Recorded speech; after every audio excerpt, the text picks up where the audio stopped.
Text 6. यन्नामधेयश्रवणानुकीर्तनात् यत्प्रह्वणाद्यत्स्मरणादपि क्वचित् श्वातोऽपि सद्यः सवनाय कल्पते कुतः पुनस्ते भगवन्नुदर्शनात्.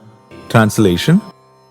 To say nothing of the spiritual advancement of persons who see the Supreme Person face to face, even a person born in a family of dog-eaters immediately becomes eligible to perform Vedic sacrifices if he once utters the holy name of the Supreme Personality of Godhead or chants about him, hears about his pastimes, offers him obeisances, or even remembers him. Purport. Herein the spiritual potency of chanting, hearing or remembering the holy name of the Supreme Lord is greatly stressed. Rupa Goswami has discussed the sequence of sinful activities of the conditioned soul, and he has established in Bhakti Rasamrita Sindhu that those who engage in devotional service become freed from the reactions of all sinful activities. This is also confirmed in Bhagavad Gita. The Lord says that He takes charge of one who surrenders unto Him, and He makes him immune to all reactions to sinful activities. If by chanting the holy name of the Supreme Personality of Godhead, one becomes so swiftly cleared of all reactions to sinful activities, then what is to be said of those persons who see Him face to face? Another consideration here is that persons who are purified by the process of chanting and hearing become immediately eligible to perform Vedic sacrifices.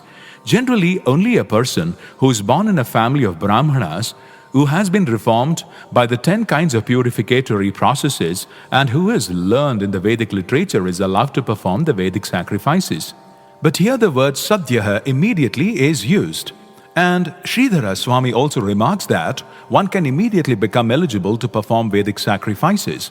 A person born in a family of the low caste, which is accustomed to eat dogs, is so positioned due to his past sinful activities, but by chanting or hearing once in pureness or in an offenseless manner, he is immediately relieved of the sinful reaction. Not only is he relieved of the sinful reaction, but he immediately achieves the result of all purificatory processes. Taking birth in the family of a Brahmana is certainly due to pious activities in one's past life, but still a child who is born in a family of a Brahmana depends for his further reformation upon initiation into acceptance of a sacred thread and many other reformatory processes. But a person who chants the holy name of the Lord, even if born in a family of Chandalas, dog-eaters, does not need a reformation. Simply by chanting Hare Krishna, he immediately becomes purified and becomes as good as the most learned Brahmana. Sridhara Swami especially remarks in this connection, Anena Pujyatvam Lakshyate. Some caste Brahmanas remark that by chanting Hare Krishna, purification begins. Of course, that depends on the individual process of chanting.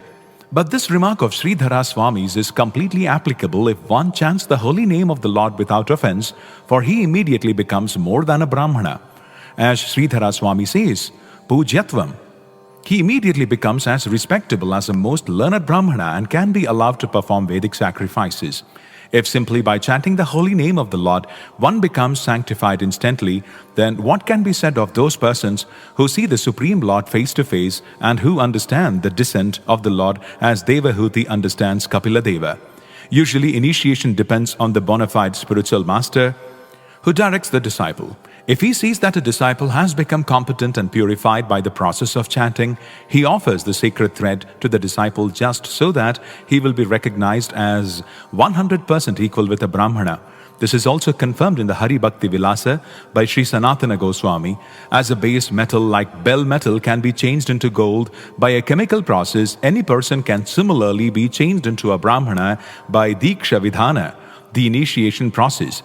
It is sometimes remarked that by the chanting process, one begins to purify himself and take birth in his next life in Brahmana family and then be reformed. But at this present moment, even those who are born in the best Brahmana families are not reformed. Nor is there any certainty that they are actually born of Brahmana fathers. Formerly, the Garbhadana reformatory system was prevalent, but at the present moment, there is no such Garbhadana or seed-giving ceremony. Under these circumstances, no one knows if a man is factually born of a Brahmana father.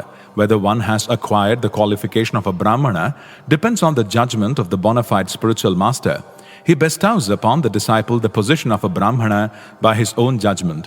When one is accepted as a Brahmana in the sacred thread ceremony under the Pancharatrika system, then he is Dvija, twice born. That is confirmed by Sanatana Goswami. Dvijatvam jayate. By the process of initiation by the spiritual master, a person is accepted as a Brahmana in his purified state of chanting the holy name of the Lord. He then makes further progress to become a qualified Vaishnava, which means that the Brahmanical qualification is already acquired.